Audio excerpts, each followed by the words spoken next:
Online tests, sometimes called psychometric tests, are very common in the recruitment process for graduate schemes.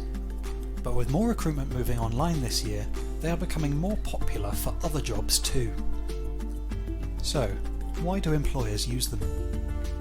Online tests are often used in the very early stages of the recruitment process in order to assess each candidate's suitability for the role. Depending on the type of test, the employer wants to find out whether you are the right fit for the company's work culture and values, or to assess your grasp of key requirements like analytical skills or verbal reasoning. But you are not just being assessed individually. A lot of people apply for these roles. Online tests are used to assess the candidates against each other in order to select the best ones to progress further in the recruitment process. Those who don't do as well won't get any further, but if you score high, you will be invited to an assessment centre or an interview. Now we know why these tests exist, let's have a quick look at what kind of tests there are. These are some of the most common ones. Numerical and verbal reasoning. These test your ability to interpret data and understand written information. You'll often be given a lot of information to analyse, more than you actually need. In this example of numerical reasoning, you are given a table showing the types of refunds processed by a company in the last 2 years. The information is given in percentages. You are asked to calculate the approximate number of refunds given for faulty hardware in the year before the last one shown in the table.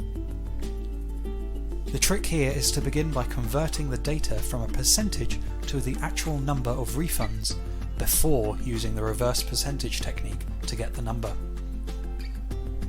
You might want to pause here if you want to try it for yourself, or cover your ears if I give you the answer. The answer is 325, if you're wondering. Another common test is logical reasoning, which assesses your ability to come to the most logical solution to a problem. Sometimes the problem will be in the form of visual clues, and sometimes it will be text. In this example, you are shown a series of images and asked to pick which should come next. In written examples, you'll be given a paragraph of text with a lot of information in and asked a logic-based question at the end. Another type of test is situational judgment. This assesses your natural response to a given situation, and these situations are usually work-based. This is a typical example. Let's look at it. In the last week, you've noticed that a colleague has been reading a newspaper rather than working while your supervisor has been out of the office.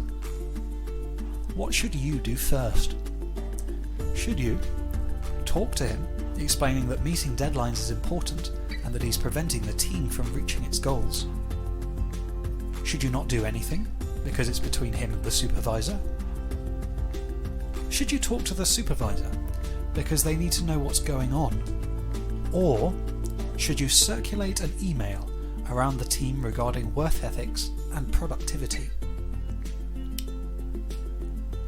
These questions are testing how you respond in typical work situations. Here, an employer wants to see that you'd act in a way they'd expect. The best answer in this example is the first one. Talk to your colleague. None of the other answers are as good. Doing nothing is the same as ignoring the problem, and while going to your supervisor might be okay, remember you've been asked what you should do first. Circulating an email is too indirect. Your colleague could easily ignore it or not realise it relates to them. You might also be asked to complete a personality test. These are similar to situational judgment tests, but they are assessing your natural response to various situations and ideas to see how well you'd fit into a role or indeed a workplace. For example, here you are asked whether you agree or disagree with this statement. It is better to be polite and rule obedient rather than carefree. There isn't necessarily a right or wrong answer. The employer is trying to build up a picture of your personality to see whether you would fit into their workplace. A final thing to note, is that we are finding more and more employers using games instead of traditional online tests. So don't be shocked if this comes up for you. They'll still be testing for the same things, but the format will be different. So how can you prepare? You're only given one chance to complete the test, so make sure you're ready. Make sure you read all the information provided by the employer. Carefully check all the emails you receive from them. It's also always a good idea to visit their website, which can provide some insight into the company's culture and values. That will give you some idea of what they're looking for. That said, it does not pay to try and cheat personality tests by trying to answer in the way you think employers want you to. Answer honestly. Employers go to great lengths to make sure their recruitment processes are accessible to everyone. But if you feel you can't complete an online test because you have additional requirements, let the employer know. Make sure you practice. There are some resources available online that allow you to practice some of the more common online tests. It's impossible to know exactly what will be in each test, but it's a good way to prepare and learn what to expect. For numerical reasoning, brush up on your basic maths. If you're feeling a little worried or unsure about what to expect, you can contact York graduates who've already gone through a similar process.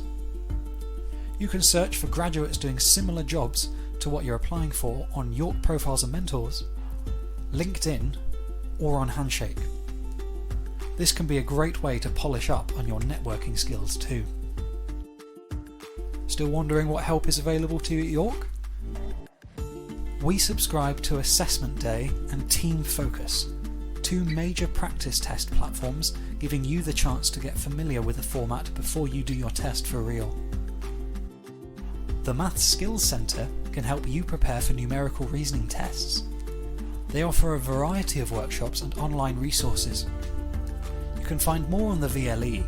You'll see Maths Skills Centre in your community section.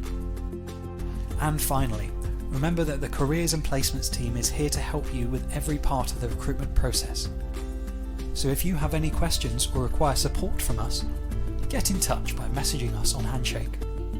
For more information on online tests and to access the practice resources, visit york.ac.uk/careers/tests.